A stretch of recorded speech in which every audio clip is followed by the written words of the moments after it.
दोस्तों आज के इस वीडियो में हम बात करने वाले हैं कि अगर अब इंडियन रेलवे वेटिंग टिकट को अलाउ नहीं कर रही है, मतलब कि दोस्तों काउंटर का भी वेटिंग टिकट को अलाउ नहीं कर रही है कि स्लीपर क्लास में यात्रा कर सकते हैं या फिर एसी क्लास में यात्रा कर सकते हैं, तब दोस्तों अब यात्रीगण बहुत ज्यादा परेशान हो रहे हैं कि मान के चलिए हमें कहीं इस पर जाना है तो वेटिंग टिकट दिखा रहा है, तब हम कैसे यात्रा करेंगे। अच्छा मान के चलिए हमें जनरल कोच में यात्रा करना है और अगर जर्नी बहुत लॉन्ग डिस्टेंस का है, लाइक दोस्तों 1000 किलोमीटर, 2000 किलोमीटर, 3000 किलोमीटर, तो वो लोग यात्रा जनरल कोच में आखिरकार कैसे करेंगे।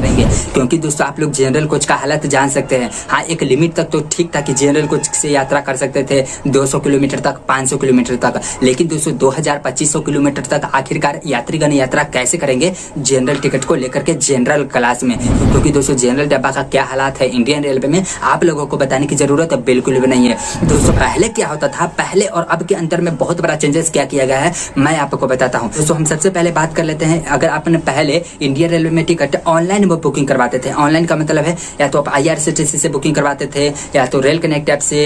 या फिर दोस्तों आप एक्जियो ऐप से, कंफर्म टिकट ऐप से, कुछ से भी ऑनलाइन में बुकिंग करते थे। और अगर वह वेटिंग लिस्ट होता था तो ट्रेन चार्ज बनने के बाद अगर वह टिकट कंफर्म नहीं होता था तो ऑटोमेटिक टिकट कैंसिल होकर के आपको पैसा रिफंड यहाँ पर मिल जाता था। लेकिन दोस्तों अगर उसके बाद भी यात्रीगण जाना चाहता था उस ट्रेन में तो उस ट्रेन में बिना टिकट के ही चढ़ जाता था और जब भी टीटी आता था तो उसका स्लीपर का चार्जेस प्लस फाइन चार्जेस दे करके और वो लोग भी यात्रीगण देते थे और वो स्लीपर में कैसे भी करके यात्रा कर लेते थे। तो दोस्तों स्लीपर क्लास में पहले यात्रा करने वाले वो कौन कौन से लोग थे, तो सबसे पहले वो लोग थे जिसके पास कुछ टिकट नहीं है, मतलब कि मैं प्लान बनाया हूँ कि मुझे आज पटना से न्यू दिल्ली जाना है, मेरे पास कोई टिकट नहीं है और टिकट अब तो मतलब कि आज ही मैं प्लान बनाया हूँ और तो टिकट तो मिलने वाला है नहीं कंफर्म टिकट, तो मैं क्या करूंगा कि बिना टिकट लिए हुए स्लीपर कोच में ऐसे ही घुस जाऊंगा। अब मेरे पास तो कोई टिकट नहीं है, तो जैसे ही टीटी मेरे पास आएगा तो क्या करेगा, देखेगा टिकट तो है नहीं, तो मेरे से स्लीपर क्लास का फाइन मतलब कि स्लीपर क्लास का चार्ज लेगा, पटना से न्यू दिल्ली तक का जितना किराया चार्ज है वो लेगा प्लस 250 रुपए फाइन चार्ज लेगा और यात्रीगण पहले दे देते थे।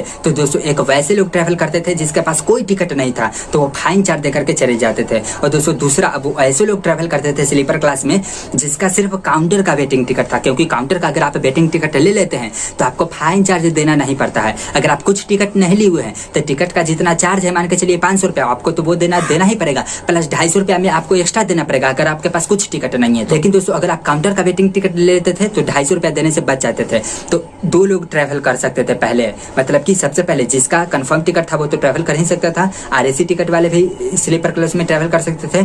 तीसरा आ जाता था वैसे लोग जिसका कोई टिकट नहीं था भाई साहब, सिर्फ वो टिकट का चार्ज भी देता था प्लस 250 रुपया भी देता था, वो लोग भी थे। चौथा लोग वैसे लोग भी मतलब कि पहले ट्रेन में ट्रैवल कर लेते थे जिसके पास सिर्फ काउंटर का वेटिंग टिकट। लेकिन अब के रेलवे के नए नियम के अनुसार से दो लोग हट गए हैं। कौन कौन से लोग हट गए हैं, जिसका की काउंटर का वेटिंग टिकट है वो लोग बिल्कुल हट गए हैं क्योंकि उसे ट्रैवल नहीं करने दिया जा रहा है। और अगर काउंटर का वेटिंग टिकट हटाया जा रहा है तो वैसे भी लोग अब हट गए हैं जिसका कुछ टिकट ही नहीं है, वो डायरेक्ट ट्रेन में चढ़ जाएगा और वह सोचेगा पहले नियम की तरह कि मैं टीटी आएगा तो टिकट का किराया चार्जेस प्लस फाइन चार्जेस दे दूंगा और मैं स्लीपर क्लास में बल्ले बल्ले यात्रा करूंगा। तो दोस्तों बिल्कुल अभी अब ऐसा पहले की तरह नहीं होने वाला है, क्योंकि काउंटर का वेटिंग टिकट अमान्य कर दिया गया है। तो आपके पास कोई टिकट नहीं है तो आप कैसे ट्रैवल कर सकते हैं यार। तो अब आपका ऐसा बिल्कुल भी नहीं, मतलब कि सिर्फ और सिर्फ रिजर्वेशन कोच में वही लोग यात्रा कर सकता है जिसका कि कंफर्म टिकट है या फिर RAC टिकट है। तो दोस्तों यहाँ पर आप सोच कर देख सकते हैं कि स्लीपर क्लास में अगर ऐसा हुआ तो जिसका कंफर्म या फिर RAC टिकट है उसके लिए तो बहुत बल्ले है कि यार भीड़ बिल्कुल भी नहीं रहेगा। क्योंकि ऐसा इसीलिए रेलवे कदम उठाया है क्योंकि पहले स्लीपर क्लास में बहुत ज्यादा भीड़ हो जाता था यार, कि फाइन देने वाले भी पूरा घुस जाते थे और जिसका काउंटर का वेटिंग टिकट था वो भी घुस जाते थे। तो कंफर्म और RAC वाले पैसेंजर को वाकई दिक्कत होता था। लेकिन दोस्तों रेलवे के नए नियम में एक ऐसा प्रॉब्लम खड़ी हो गया है, जितना कि कंफर्म और RAC पैसेंजर के लिए बहुत ही सुखी है उतना ही दोस्तों जो लोग ट्रैवल करना चाहते हैं वो लोग बहुत दुखी हैं, वो लोग बहुत परेशान हैं कि मान के चलिए आज हमें कहीं पर जाना हो और अगर टिकट नहीं मिल रहा हो तो मैं ट्रैवल कैसे करूंगा, और अगर जर्नी 25 से 30 घंटा का हो तो मतलब कि जनरल में ट्रैवल करूंगा, आखिरकार ट्रैवल कैसे करेंगे। तो दोस्तों रेलवे को बिल्कुल बीच का रास्ता निकालना चाहिए था कि स्लीपर क्लास में वही लोग यात्रा कर सकते हैं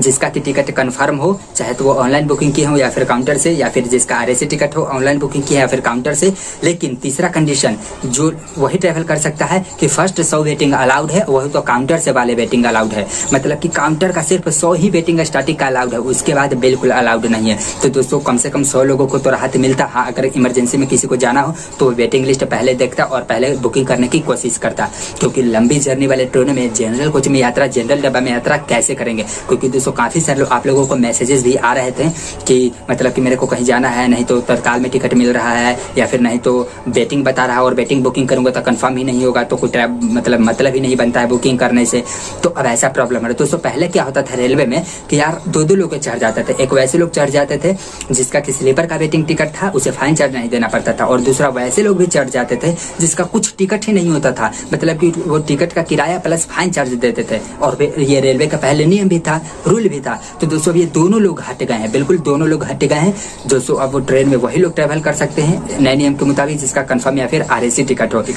तो दोस्तों मैंने जैसे कि कहा रेलवे को बिल्कुल सोचना चाहिए इस कंडीशन में कि अगर कहीं किसी को पैसेंजर को जाना हो, मतलब कि बहुत लॉन्ग डिस्टेंस जर्नी है, लॉन्ग दूरी वाले, तो आखिरकार वो लोग ट्रेन में ट्रैवल कैसे करेंगे। अगर फर्स्ट 100 वेटिंग अलाउ करती है काउंटर का वेटिंग टिकट, तो दोस्तों यात्रीगण के लिए बहुत ज्यादा फायदेमंद हो जाएगा। सो दोस्तों आप इस बारे में क्या सोचते हैं मुझे नीचे कमेंट करके जरूर बताइए, और दोस्तों ये वीडियो बहुत ज्यादा शेयर कर दीजिए ताकि सभी लोगों को पता चल सके और वो कमेंट करके बता सके कि हाँ ऐसा बिल्कुल होना चाहिए। तो दोस्तों अगर आपको ये वीडियो पसंद आए तो प्लीज इस वीडियो को लाइक कर दीजिए, और अगर आप हमारे चैनल पर नए हैं तो प्लीज हमारे चैनल को सब्सक्राइब कीजिए। चलिए फिर मिलते हैं एक और इंटरेस्टिंग वीडियो में, तब तक के लिए जय हिंद, जय भारत, जय श्री राम।